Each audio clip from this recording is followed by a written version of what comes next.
dina tingkah cicingna manehanana hiji lillah cicingna teh demi agungna Allah, demi agungna Rasulullah, demi agungna agama Allah, tanpa aya nyebarkeun fitnah-fitnah jadi propagator henteu nitahan tarangke ka dulur-dulurna supaya ngaulah-ulah perang, supaya ngaulah-ulah taat henteu istu we imal lillah tah agama teh ya supaya bisa nganasehatan ka urang sakumaha Kangjeng Nabi nyarita ad-dinu an-nasihah.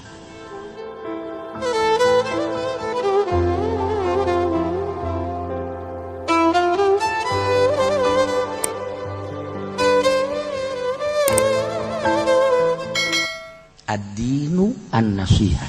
Cak Kangjeng Nabi ad-dinu an-nasihah. Agama adalah nasihat.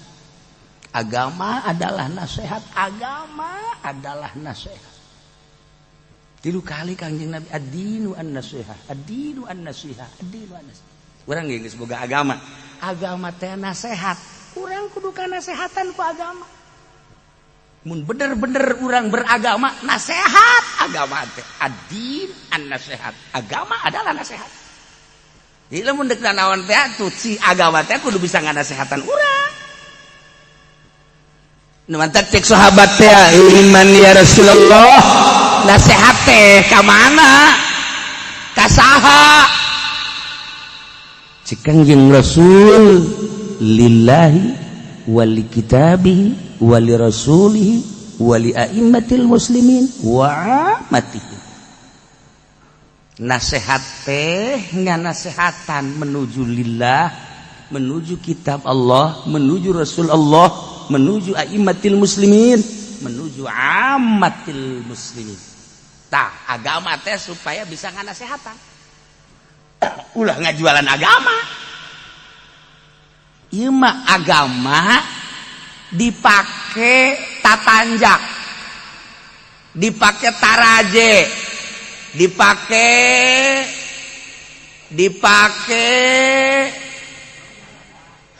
tangga jang naik tahta, naik harta, naik dan lain-lain sebagainya make agama. Agama ma'an nasihah, agama adalah nasihat. Ad-din an-nasihat, ad-din an-nasihat, ad-din an-nasihat. Mata kieu idza nasahu lillahi wa rasul. Agama teh nasihat. Cek sahabat liman ya Rasulullah kasa lillah. Maksudna lillah teh nasihat kumaha teh? Nasihat lillah teh ikhlasul i'tiqad fil wahdaniyah wa wasfuhu bi sifatil uluhiyah wa tanzihuhu 'anil naqais warubatu fi mahabihi wal budu min musafat. Maksudna agama sebagai nasihat lillah menuju Allah, carana ikhlasul i'tiqad fil wahdaniyah, ngebersihkeun pertekadan dina sifat katauhidan. Ulah aya fil wahdaniyah dina katauhidan nunggalkeun Allah. Nu boga kekuatan kecuali Allah, nu boga daya kecuali Allah, gerak-gerak nang Allah, segala rupa nang Allah. Geus bae pokona mah la yadurru masmihi syai'un wala anu ngabadaratkeun, nu bisa ngamangfaatkeun. Iwati Allah hiji bae. Ti eueuh ka aya nu ngaayakeun Allah. Geus aya nu ngahirupan Allah. Geus hirup nu ngatur Allah. Sanggeus teh diatur engke urang paeh ku Allah yuhyi wa yumiit. Ulah aya muatan-muatan nu sejen. Geus atuh kuari mah ulah boga pikiran gos kieu. Beuh urangnya. Lamun teh mata tadina meureunanan henteu sakola mah haju teu boga ijazah. Aja teu bisa digawe beuh meureun urang susah. Tah eta ngaranna henteu nunggalkeun Allah. 2 pangeranna Allah jeung ijazah. Teu mah kos kitu. Mata kalau lempeng wahdaniyah tinggal lempeng sifat wahdaniyah Allah. Hiji we di jero hate teh masyaallah hese biasa. Urang aya 2 bae geus kikian bae nada cincin manguna nih aya bolongan ayo combong carana kumaha cokot buuk awewe set mun bisa di dieu tah aju asupkeun ka dieu aju puterkeun kitu seh aju kana puter ku urang aju lamun eta cincin muter engke ge sia nu muter sia salah ngomong apa teh sih tah coba wow ujian eta percaya bahwa batu boga pangaruh awas sia tah agama teu jadi nasehat ka diri sia lantaran kaganggu ku batu combo teh kebantu ku jabatan awas aya 2 di jero hati orang musyrik ku campu combong ku peso segala ku keris segala ku tek-tek bengek Masya Allah tak eta nu kos kara itu ngabahayakeun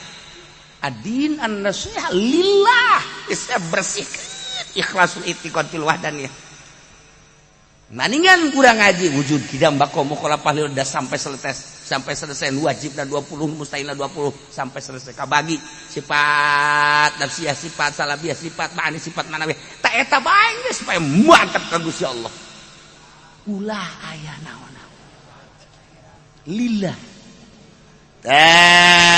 lamun geus mulai urang segala rupa lillah bakal senang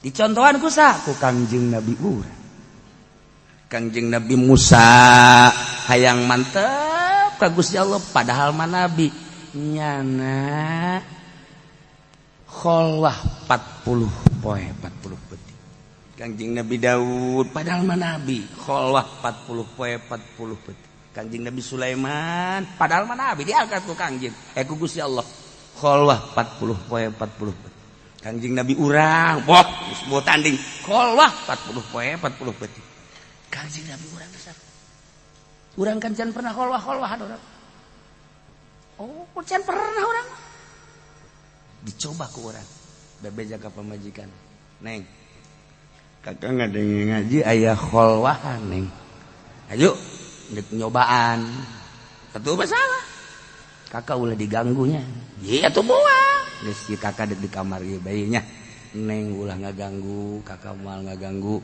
dek nyobaan 40 detik kadanan di gunung di leuweung mah ieu mah dek di kamar bae di dieu nya mana HP bawa ka jero kamar tipi asupkeun ka jero kamar cek pamajikan ka ngajina emang kumaha kitu apa bisa heuh mah dek di jero kamar bae segala rupa jadi nonton TV HP di jero kamar kaja lain kitu meureun ye sia naon we mah ieu kholwah mah kos kitu tah engke dahar ge pangmawakeun ka dieu wah ieu mah nu gering nangtung ieu mah kos kieu mah salah kudu boga guru geus kholwah teh kudu boga guru maksudna dek naon teh kholwah teh ya fafirru ilallah maksudna berangkat menuju Allah dek ikhlaskeun ka Gusti Allah ninggalkeun dunia jeung nafsu ngaranna kholwah di jero kamar kholwah nu ditinggalkeun mah teh ngaranna lain kholwah tah mah nyepi bese polisi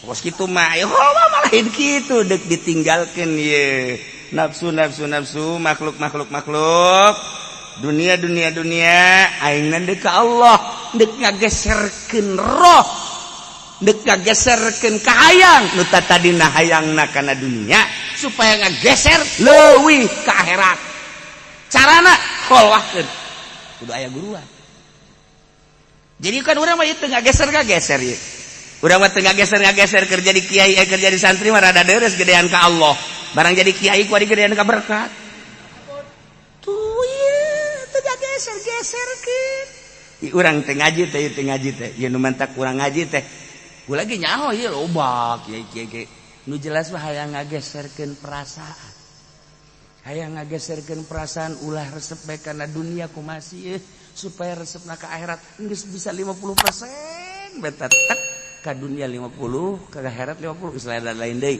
naik 60 geus lain deui koba 70 geus lain deui dedeleuanna ge dedengean geus lain deui tah hayang ngageserkeun kos kitu teh kan kudu kholwah. Di jero kholwah teh aya riyadhah, aya tafakur, aya mujahadah tah. Eta teh di jero kholwah ngaranna. Ieu mah kholwah di jero aya TV. Kholwah di jero aya HP. Malah mah horenganan aya nu ngora lewat jendela goblok beureum. Tinggal nu kolot bae pancen teh sisirian aya awewe di dinya. Kahaji geus kataekan beureun ieu ku ari. Horenganan lain kataekan naek.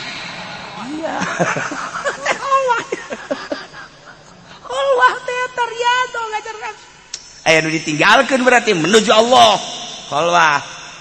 Nah, sorangan orang di kamar bari tafakur, orang nafakuran dunia, nafakuran nikmat.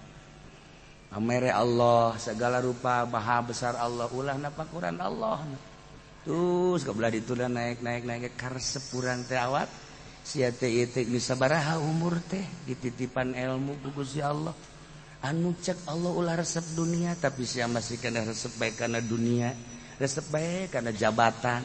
Malah masih teh kapan beureun boga ilmu teh jang jabatan, jang dunia. Nikna naonan teh sia awak tah. Urang teh di jero kamar teh ngomong sorangan ku sinta ngaranna kholwah. Tolol sia mah awak. Malah mah ieu boga santri teh 20 teu kuari neuk dijieun yayasan ku goblok-goblok teuing sia. Nek naon maksudna? Hayang kemajuan. Maju naon? Majukeun awak sia bae geus ka Gusti Allah. Urang ngomong sorangan ka Swedan. Nek naonan teh izin yayasan masukan bae panatu jadi peningkatan eta mah dunia hina, dunia mah. Benta ka Gusti Allah ngalindung. Ini a'udzubillahi minasyaitonir rajim. A'udzubillahi minad dunya, syarri dunya. Kunaon haji kuari dipupuk jadi haju ngagedean dunia, goblok si awak dikampak sia ku aing. Tolol ting tak urang keur kholwah teh kos kitu tah ngomong sorangan. Nah naonan atuh si awak baladirna lain haju resep tambah ka Allah haju resepna kana dunia sia teh.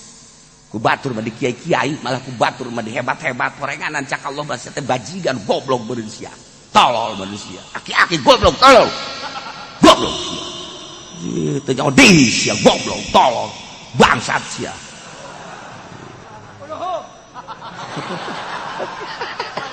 Atuh kunaon nyana nu sasada tolol.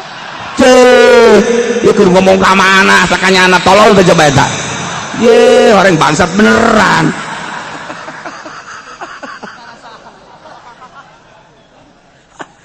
Engke timbul tah bakal tetep timbul nikmat geunaheun Allah kanu mere.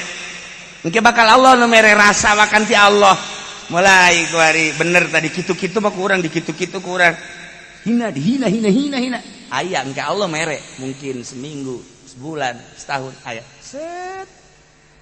Terjadilah pandangan batin orang nyahina dunia. Maha agung Allah, maha kawasa Allah. Orang kan minta ka Allah tunjukkan Gusti ke maha kewasaan Gusti. Ja ieu teh abdi teh dadamelan Gusti, nafsu teh ti Gusti. Abdi hayang itu teh tidak nafsu, nu nafsuna didamel ku Gusti. Gusti teh maha gagah, maha sagala-galana. Piceun atuh Gusti ieu teh nafsu-nafsu abdi teh kagustikeun.